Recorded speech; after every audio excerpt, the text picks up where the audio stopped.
Smartphone नहीं था, जब ये टेलीविज़न नहीं था, तो हमारे घर की स्थिति कुछ और थी।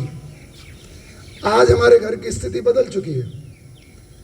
एक घर में 4 बच्चे हैं, चारों के हाथ में मोबाइल है, बाप के हाथ में मोबाइल है, बीवी के हाथ में मोबाइल है। सब एक ही घर में ऐसे रह रहे हैं जैसे एक दूसरे को जानते नहीं हैं। हम एक दूसरे को समझने की भी कोशिश नहीं करते। तो सबसे बड़ा इशू है कि हम अपने माइंड को समझें। बहुत सारी समस्याएं हैं बच्चे फेस कर रहे हैं। अब एक चीज जो मैं बताऊं तो आपको आश्चर्य लगेगा, हमने आज से पहले अभी भी हर बच्चे को एक ही चीज कहा है, जो दिखाई दे उस पर भरोसा करो। Am I right? जो दिखाई दे उस पर भरोसा कर। चारों तरफ गरीबी दिख रही है, चारों तरफ मारामारी दिख रही है, चारों तरफ रेप दिख रहा है, चारों तरफ गंदगी दिख रही है। इसका मतलब मैं गरीबी पे भरोसा करूं? आप जान से आश्चर्यचकित हो जाएंगे कि हमारे बॉडी की, हमारे व्यक्तित्व की 3 लेवल की पर्सनालिटी है। एक हमारा बॉडी है जो लोएस्ट लेवल पे है, हमारा माइंड है जो मिडिल लेवल की पर्सनालिटी है, और हमारा हाईएस्ट पर्सनालिटी हमारे गॉड, हमारा सोल, हमारी आत्मा। और तीनों हमारे साथ। हम हमेशा बॉडी के लेवल पे रहना चाहते हैं। बॉडी हमारी विजिबल पर्सनालिटी है, हमेशा दिखाई देती है। आइंस्टाइन ने कहा जो भी दिखेगा वो मरेगा। जो भी दिख रहा है उसका एक टाइम लिमिट है। कृष्ण ने अर्जुन को कहा कुछ दिनों तक तू दिखेगा, उसके बाद नहीं दिखेगा। यहां हम 70 साल जिंदा रहते हैं, 70 साल दिखते हैं, उसके बाद नॉन फिजिकल फ्रेम में चले जाते हैं। हमारे बच्चों को हमने जो सिखाया है वो टोटल अनसाइंटिफिक है, टोटल गलत। हम बोलते हैं जो दिखाई दे उस पर भरोसा कर। किस चीज पे भरोसा करो? इस शरीर पे, जो हमारा शरीर ही मेरा साथ नहीं देगा। आइंस्टाइन ने कहा जीतना चाहते हो, दुनिया में बहुत बड़ा आदमी बनना चाहते हो, तो आप उस पे भरोसा करो जो नहीं दिखाई देता है। और नहीं दिखाई 2 ही चीज देता है, एक मेरा ईश्वर, एक मेरी आत्मा, और एक मेरा मन, मेरी थॉट। तो जब तक मैं अपनी थॉट को देखूंगा नहीं, जब तक मैं उस थॉट को आइडिया में नहीं कन्वर्ट करूंगा, तब तक ये फिजिकल बॉडी बेकार है। मैंने एक बच्चे से पूछा कि तेरी माँ बोलती है कि तुझे दिखाई दे उस पर भरोसा कर, तो तूने अपनी माँ से क्यों नहीं पूछा कि तू मंदिर जाती है, वहां तो पत्थर की मूर्ति दिखाई देती है, क्यों जाती है वहां? तो माँ का जवाब होगा उसमें भगवान है। यानी पत्थर में भगवान देख लिया, लेकिन इस जीते जागते बच्चे में भगवान नहीं देखा। इस जीते जाते बच्चे में आईएएस नहीं देखा, इस जीते जाते बच्चे में इडियट देखा, गरीब देखा, अभागा देखा, एकदम बकवास चीज देखा। एजुकेशन यहीं से शुरू होता है। हम अपने बच्चे के साथ क्या बात कर रहे हैं? हम बार बार उसे बोल रहे हैं तू कुछ नहीं करेगा, तू तो अभागा है, तू तो नालायक है। टीचर भी यही बात कर रहा है। चारों तरफ से वो समझ जाता है कि मैं सही में अभागा हूं। जबकि भगवान ने जब मनुष्य को बनाया तो भाग्य लिखा ही नहीं। भगवान जब मनुष्य को लिख रहा था तो कोई प्रोग्राम नहीं दिया। उसने कहा मैं तेरे को माइंड देता हूं, सोचने की ताकत देता हूं, अब जो तू सोचेगा वो मैं बना दूंगा। लेकिन हमने उसको बाहर से इन्फ्लुएंस किया, हमने उसको बाहर से बताने की कोशिश की कि तू गरीब है, तू तो बेकार है, तेरे पापा तेरे कुछ नहीं करेंगे, तेरा समाज कुछ नहीं है। I think we are not doing justice to our children. मेरा बेटा, मैं जब मेरी कंपनी चल रही थी और लॉस हुआ 5 करोड़ का, मैं रोड पे आ गया तो मेरे बेटे ने देखा तीनों चीजें। पहले वो गाड़ी से जाता था, फिर वो ऑटो से जाने लगा, फिर वो पैदल जाने लगा। उसने एक दिन माँ को कहा मम्मी हम गरीब हो गए ना, हम गरीब हो गए ना। ये बात मुझे सुनाई दी एंड इट लुक्स लाइक कि उसने मुझे मारा। मैं गरीब भी हो गया था, मेरे पास पैसे नहीं थे, तब भी मैं टाई पहनना बंद नहीं किया, तब भी मैं सूट पहनना बंद नहीं किया। लोगों ने कहा कि ये दिखाता है, ये झूठ बोलता है। मैंने कहा झूठ बोलूंगा, आई एम नॉट पुअर।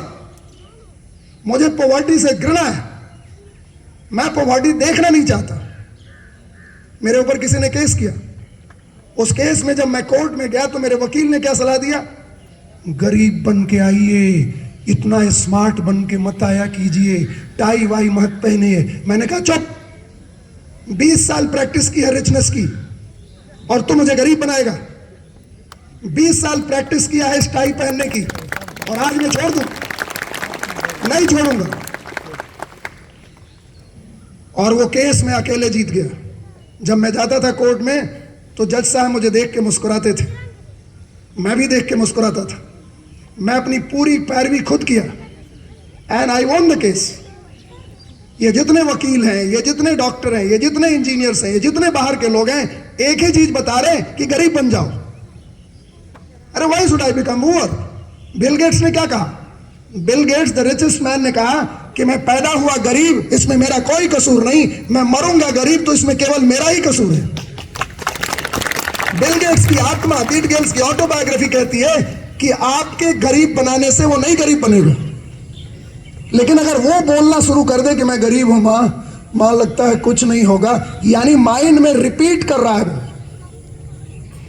मैं अपने बेटे के स्कूल गया केवल ये बताने के लिए कि देख मैं गरीब नहीं हूं, जबकि मेरे पॉकेट में पैसे नहीं थे, मेरे पास केवल हिम्मत थी।